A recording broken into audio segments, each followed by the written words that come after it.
Во методот рамка-изолатор делумно се инкорпорирани елементи од методите за творење на матицата во кафез и отстранување на легло.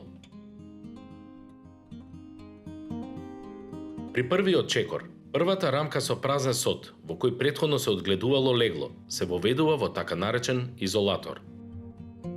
Во пчелното семејство треба да се пронајде матицата, која за полесно пронаоѓање треба да е обележена.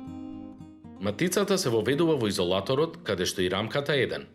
На овој начин, во пчелното семејство се ограничува површината на легло кое ќе биде достапно за размножување на крлежите, со што таа рамка ќе представува и стапица за нив.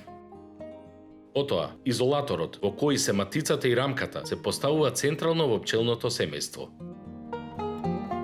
Во кошницата потребно е да се направи простор за изолаторот, со тоа што ќе се отстранат една или две рамки со темни, неправилно изградени или деформирани сотови.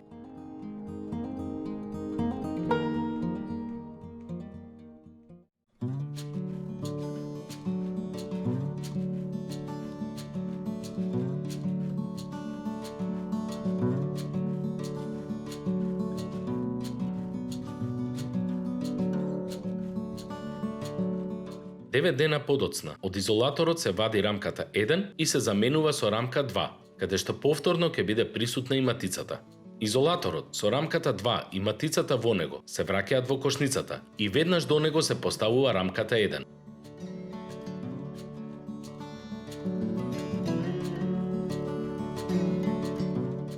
На 18-тиот ден од првиот чекор, рамката 1 се отстранува од кошницата заедно со заробените крлежи.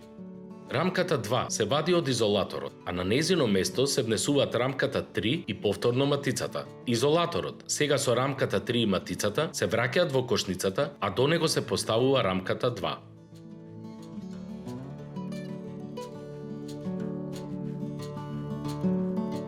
Девет дена подоцна, или вкупно 27-миот ден од првиот чекор, рамката 2 се отстранува од кошницата, рамката 3 се остава во кошницата, а матицата се ослободува. Изолаторот се отстранува од кошницата, а на негово место се воведуваат рамки со изградени сотови или сотни основи.